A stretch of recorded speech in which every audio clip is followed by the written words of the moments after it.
Hey everybody, what is up? Welcome back to Final Trade. I did an analysis several weeks ago on the EV of Baldur's Gate draft boxes. I got some good feedback on that, and I did a follow-up video.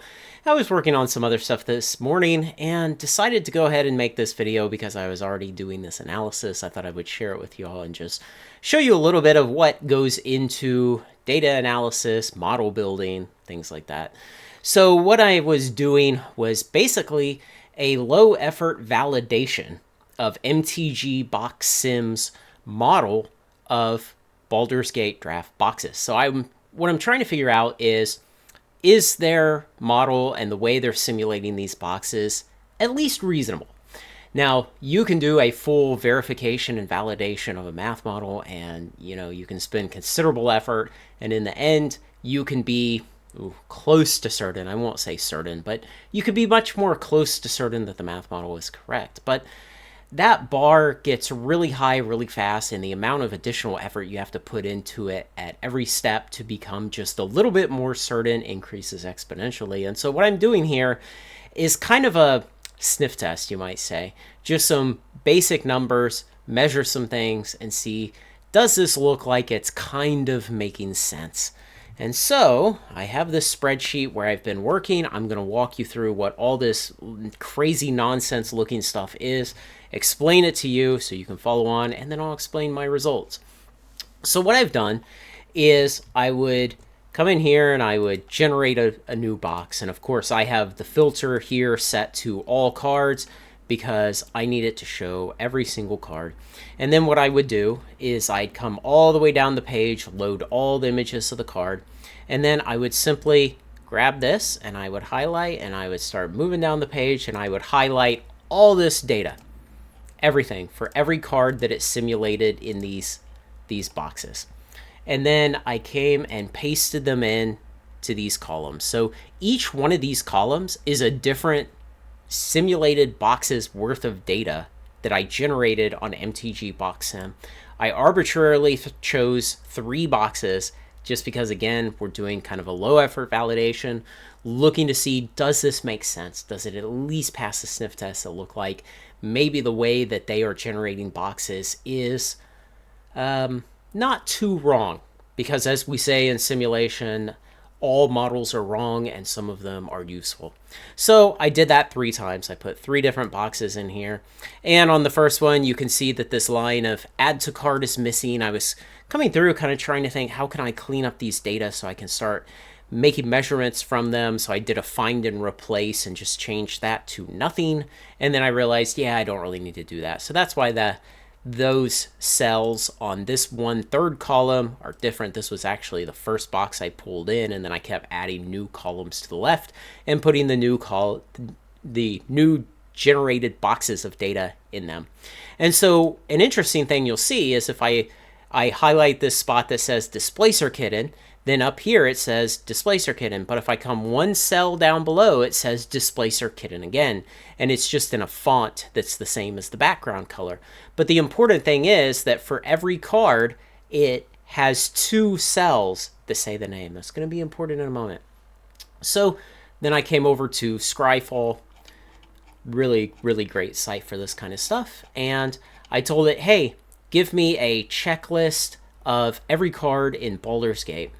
And I kind of looked down through here and I said, where do the regular cards end? And so at this point here, all of the full art cards, and below that you eventually get into the showcase cards, and below that you get into the etched foil cards. Yeah, there's etched foil. Here's basic land, but those don't come in the Baldur's Gate draft boxes. And I'm not trying to validate, is it generating full art cards correctly? Is it generating foils correctly? What I'm really trying to validate is just at the top level of rarities. 1, is it generating enough cards? The correct number of cards for 1 box. And then 2, is the rarity distribution approximately correct? And so I came down here through card 361, which is the end of the base set. So if MTG Box Sim generates an Ancient Copper Dragon, and a Showcase Ancient Copper Dragon, and a Full Art Ancient Copper Dragon, which can all come in the draft boxes, if it generates all 3 of those, I'm going to read that in as just 3 ancient copper dragons with this analysis that I'm doing. So you can see all of this was highlighted, I copied it, and I pasted it in to here. Now, it was many more columns to start with, and what I did is I threw out all of those other columns of, hey, is it a legendary creature? Is it in English? Who's the artist? What's the current value? All this other stuff. Is it from Commander Legends, CLB? Well, yeah, of course it is. So I threw out all those columns just to clean this up. What I kept was, what is the rarity? And what is the card name? Okay? Still with me? So then column F here is where it gets interesting. So what I did in column F is I used the Countif function. And the way this function works in a spreadsheet program is it says, give it some range with a criteria, give us the criteria, and then go and count how many times we see that. Okay? And so what I'm counting, let me just highlight this one. So the range I'm counting in is columns A through C, which are those 3 boxes I generated. And then the thing that I'm looking for is whatever is in cell H1, which in this case is the words Astral Confrontation. So what it's going to do is it's going to look through all 3 of these columns of generated cards, and it's going to count how many times the words Astral Confrontation appear.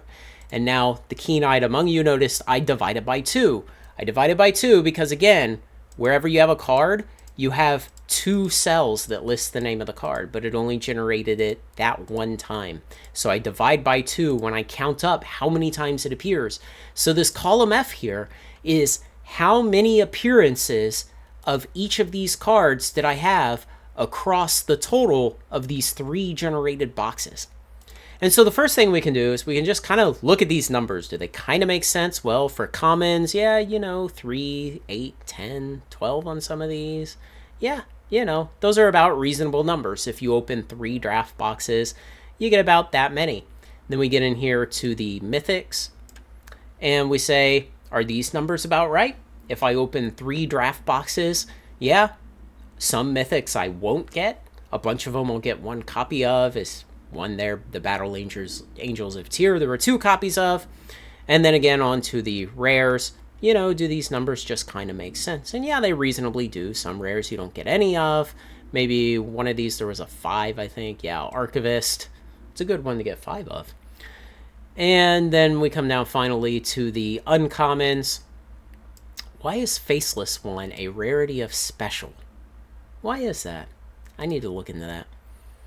And we'll see that, yeah, these are good, reasonable numbers for total occurrences over 3 boxes. So what I've done is I've come in here and I've totaled those up. And now that I saw that special, that really, let me add that, because that was kind of throwing me off. So what I've done here is I've used the sum if. And so the way sum if works is it says, come into this column G, and if it matches, if it is equal to a capital M, so this one, specific one, is counting the mythics. If it's equal to capital M, then look next to it in column F and sum that with the rest of the ones that equal M. And so what this will do is it'll go through and it'll sum up the total number of mythics. Got it? And this next one sums up the total number of rares. And this next one sums up the total number of uncommons because it uses a U. And this one sums up the total number of commons because it uses a C. And now I actually need to copy that because of that special. I hadn't realized that. So let's put an S in here. And somehow there were 9 special cards. Special rarity cards. Okay, that's interesting. Isn't Faceless one, that's the colorless artifact commander that's in here, I think. Okay, so then I've just summed that up. 1436. Now, in 3 boxes of this, let's see, there are 480 cards per draft box. 3 boxes, we should expect 1440. So what I've done with this just very basic counting of cards in the base set is the 3 boxes generated on MTG Box Sim had 1,436 cards from the base set. Now, what someone hopefully pointed out the last time I made videos about MTG Box Sim and Baldur's Gate is that it would generate cards that do not actually come in the draft boxes. And yes, I believe it was the full art legendary backgrounds or something like that. And it's possible there are other cards that MTG Box Sim is putting into their simulation that are not actually in the draft boxes. They're not within those 361 base set cards. And that's what the rest of these are, the missing 4 cards, because remember, this should be 1,440 cards in 3 boxes. And so that tells us, yes, there are a couple of cards being generated in these simulated boxes that should not actually be there. Probably not. It could be my problem. It's a little more likely that this specific problem is MTG Box Sim's problem. And so this is what we've gotten. Total number of each rarity from our 3 simulated boxes. And then if you simply divide by 3, this is how many you got per box. And now this is what I'm going to talk about next. This is what I think theoretically should be in a box. And so the first place you come to get that is from the Wizards of the Coast Collecting Baldur's Gate, or this is the Baldur's Gate product overview page. Sometimes these kind of data are in a blog post called Collecting, whatever the set name is. Sometimes it's in product overview. And so they kind of gave us an idea of what is in the set. And so if we come back here, I've broken down some of those. I've broken down the slots because it said it was 1 slot with a rare or mythic. Well, most of the time, rare mythic slots have a 14% chance of being a mythic and an 86% chance of being a rare. That's the number I use for analysis. If you have a different number, and especially if you have a source for that number, leave it down below in the comments, because this is where I get kind of fuzzy. I have some evidence for these numbers. It's kind of weak, and I don't have complete certainty in all of these numbers. Now, traditionally, when WotC splits a slot into mythic, rare, uncommon, or common, it will have these percent chances of each one, about a 70% chance of a common, 18% of uncommon, 11% of rare, and 2% of mythic. The problem comes with the legendary creature slot. WotC tells us on this page that the legendary creature slot has a 31% chance of being rare or mythic. Well, so what I did with that is I said 31% chance, and then normally if it's just rare or mythic, 1 out of 7 and 4 is mythic.